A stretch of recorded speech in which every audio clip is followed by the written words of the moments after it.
Hey guys, good morning. और मेरा YouTube channel Motilal blog में आपका स्वागत है दोस्तों, हार्दिक दिल से। और मेरा नाम है मोतीलाल जांगड़े। आप देख रहे हैं मोतीलाल जांगड़े का ब्लॉगिंग वीडियो। अगर वीडियो अच्छा लगता है तो प्लीज़ दोस्तों मेरे चैनल को सब्सक्राइब करना, लाइक करना और शेयर जरूर करना। घंटे को जरूर दबा देना। अगर नए व्यूवर हो तो प्लीज़ करना, और जो पुराने व्यूवर हो अभी तक मेरे चैनल को सब्सक्राइब नहीं किया तो प्लीज़ आप भी सब्सक्राइब कर देना दोस्तों। अभी सुबह सुबह लाइट भी नहीं है, तराई करूँगा बोल रहा था, बाकी अभी तक लाइट नहीं आया है। और मिस्त्री लोग भी अभी नहीं आए हैं। 7:30 हुआ, आधा घंटा और में आ जाए, काम स्टार्ट करेंगे। और खाना पीना भी शायद बन गया है, खाएंगे, जाएंगे अभी खाना पीना खाएंगे, उसके बाद काम में लगेंगे। तो देखिए दोस्तों, मेरा खाना लग गया है, हम खाते हैं अभी खाना। देखिए पानी। तो देखिए दोस्तों, मिस्त्री लोग आ गए हैं, काफ़ी टाइम हो गया है, आधा घंटा लेट है हम लोग। ठीक है, बैठे हैं मिस्त्री साहब, देखिए उधर।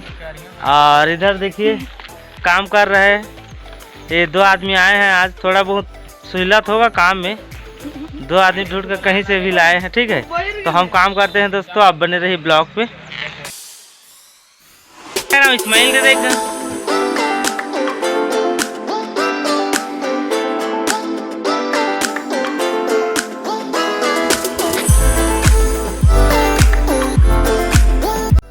दोस्तों अब काम ख़त्म करने वाले हैं।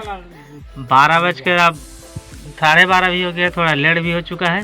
तो अभी जाएंगे, खाना पीना खाएंगे, आराम करेंगे, फिर लगेंगे दोस्तों 2-2:30 बजे। और देखिए हमारा मिस्त्री अभी भी लगा हुआ है, ऊपर में काम कर रहा है। ठीक है, तो चलिए आपसे मिलते हैं 2-2:30 बजे। तो देखिए दोस्तों 3 बज चुका है, मिस्त्री लोग आए हैं और काम पे लग भी गए हैं। और मैं थोड़ा काम था इसलिए तेलीपाड़ा चला गया था, उधर आया। यहाँ पर मुर्मी पाटना है, इसमें 3 ट्रैक्टर उसी के लिए गया था। बाकी पता नहीं लाएगा कि नहीं लाएगा, रेट फिक्स नहीं हुआ ढंग से। तो हम काम करते हैं अभी फिलहाल दोस्तों। तो दोस्तों अभी काम खत्म हो गया है, मिस्त्री लोग हाथ मुँह धो रहे हैं। देखिए, और देखिए सब तो इतना उठा है अभी। क्या बोलते हैं, दरवाज़ा का लेबर उठ गया है। कल थोड़ा आधा टाइम में 5-6 रद्दा ये बचा है। देखिए इधर, इसको उठाएंगे, उसके बाद डीपीसी करेंगे, फिर उसके अगले दिन फिर ऊपर को उठाएंगे। ठीक है, नेक्स्ट ब्लॉग फिर मिलेंगे दोस्तों। आपको मेरे चैनल को सब्सक्राइब करना, लाइक करना और घंटे को जरूर दबा देना दोस्तों। अगर वीडियो अच्छा लगता है तो प्लीज़ लाइक जरूर कर देना मेरे वीडियो को। ठीक है, तो कल फिर मिलेंगे नेक्स्ट ब्लॉग में, तब तक के लिए बाय और टाटा।